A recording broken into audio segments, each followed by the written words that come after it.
En la clase de hoy estaremos viendo algunos problemas de repaso sobre amplificadores multietapa, ya sea con JFET y JFET o JFET y BJT.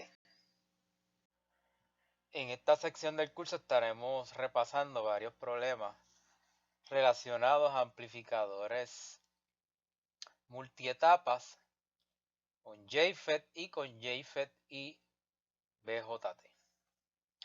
El primer ejemplo, entonces tenemos dos JFET. Lo que hay que averiguar es el tipo de amplificador que es. La señal entra por el gate, sale por el drain, quiere decir que esta primera etapa es un common source y posee capacitor de bypass en el source, así que se utilizarán las ecuaciones de common source con capacitor de bypass.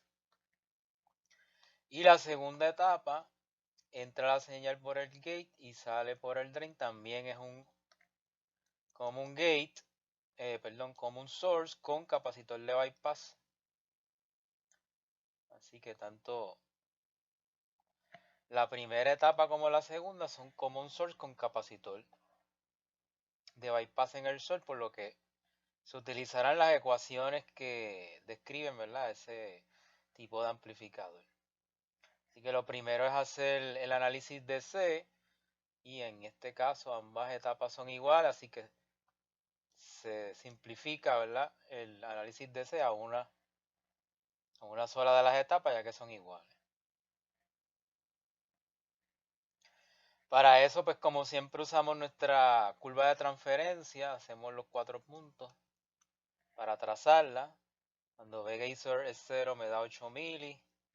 Cuando Vega y Sol es 0.3 voltios de pincho me da negativo 1.05 y la corriente 4 mili. 0.5 BP menos 1.75 y nos da 2 mili. Y BP menos 3.5 nos da 0 mili. Y nuevamente en el circuito equivalente DC es un self bias, así que cuando hacemos nuestro KBL obtenemos V Gazor es igual a menos ID por RS, ¿verdad?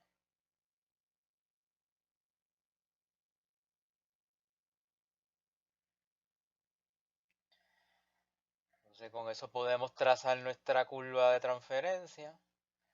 Dado los 4 puntos, esa sería la curva color rojo, ¿verdad?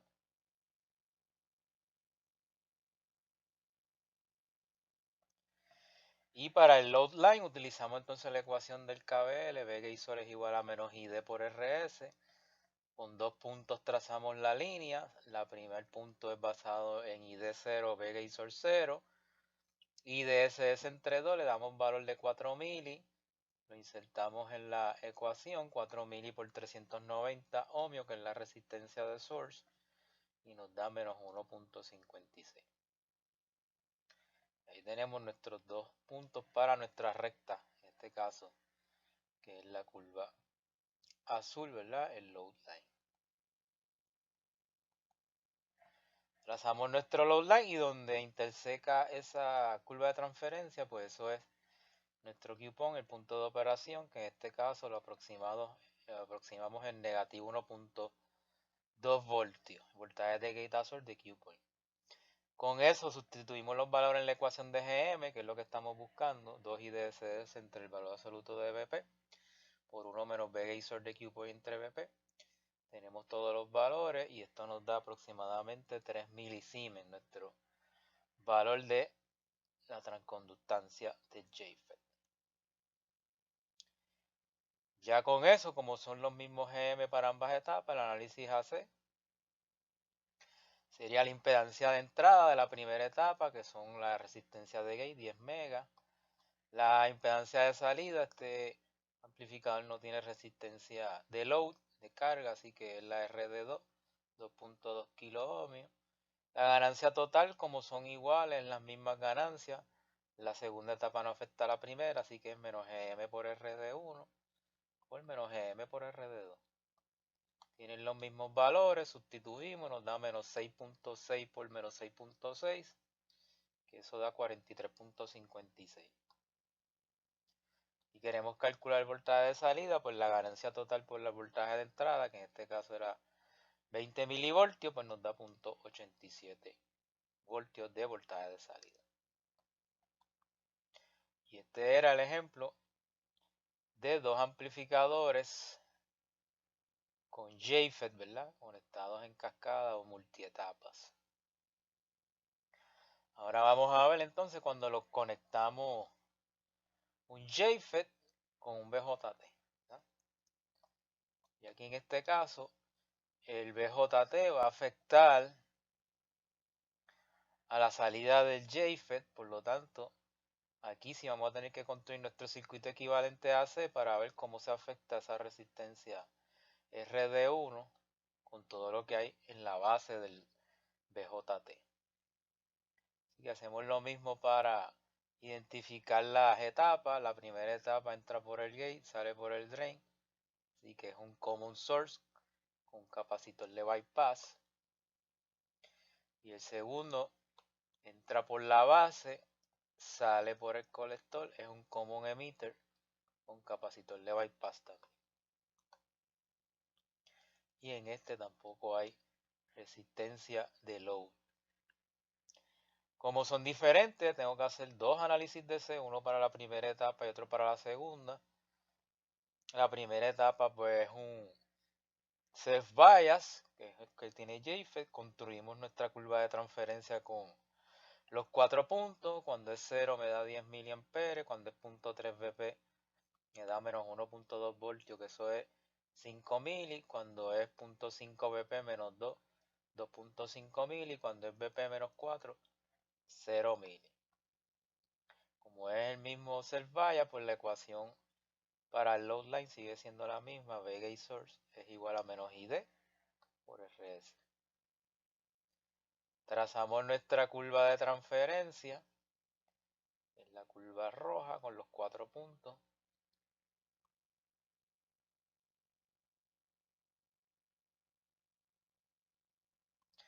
Y luego el load line con la ecuación V gate source igual a menos ID por RS. Sustituimos. Cuando ID es 0, V gate source es 0.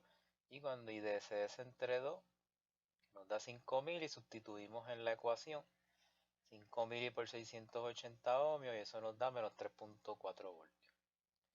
Así que 0, 0 y menos 3.4, menos 3.4, 5 mili. Trazamos la línea de carga donde interseca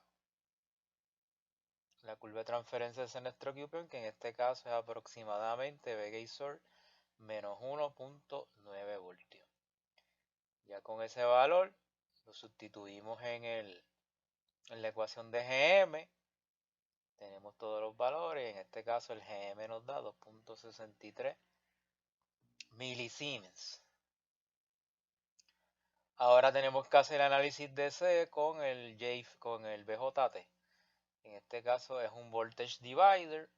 Siempre verificamos la R in base, beta por RE, R in base de C nos da 200 kilos, dividimos eso entre R2 y 200 kilos entre 4.7 nos da 43 veces mayor a la R2, ¿verdad? Así que no se considera, no hay que ponerle en paralelo a R2. Con eso calculamos el voltaje de base con el divisor de voltaje, que nos da 4.77 voltios. Luego hacemos el KVL en el lazo, donde está la resistencia de emisor, ¿verdad? Para calcular la corriente de emisor. 4.77 menos 0.7 entre 1 kilo y eso nos da 4.07 miliamperes. Y la R', pues 26 mili entre Y, 26 mili entre 4.07 mili me da 6.39 ohmios. Así que ya tengo la R', con eso podemos pasar a hacer el análisis AC. Aquí sí vale la pena hacer la construcción del circuito equivalente AC. La primera etapa ponemos la resistencia de gate con el JFET. El JFET es el source background. En la salida tiene RD y entonces le colocamos todo lo que esté en paralelo en la base del BJT, que va a afectar la salida del JFET, ¿verdad?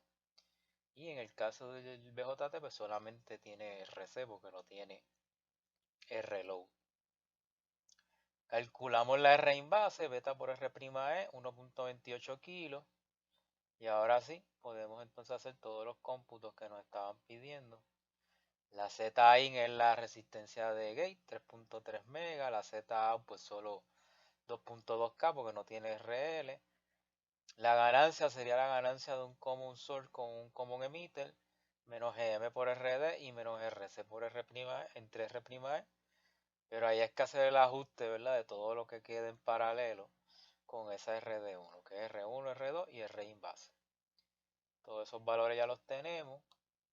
2.4 paralelo con 15 con 4.7 y 1.28 por 2.63 milisiemens.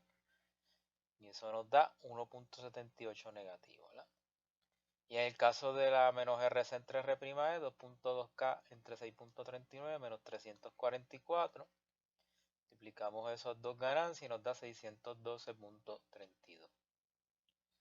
Si quiero el voltaje de salida, multiplico la ganancia total por el voltaje de entrada, que era dado 1 milivoltio.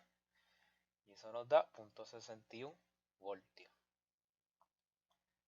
Y que con esto terminamos este repaso sobre amplificadores multietapa con JFET y con JFET y BJT.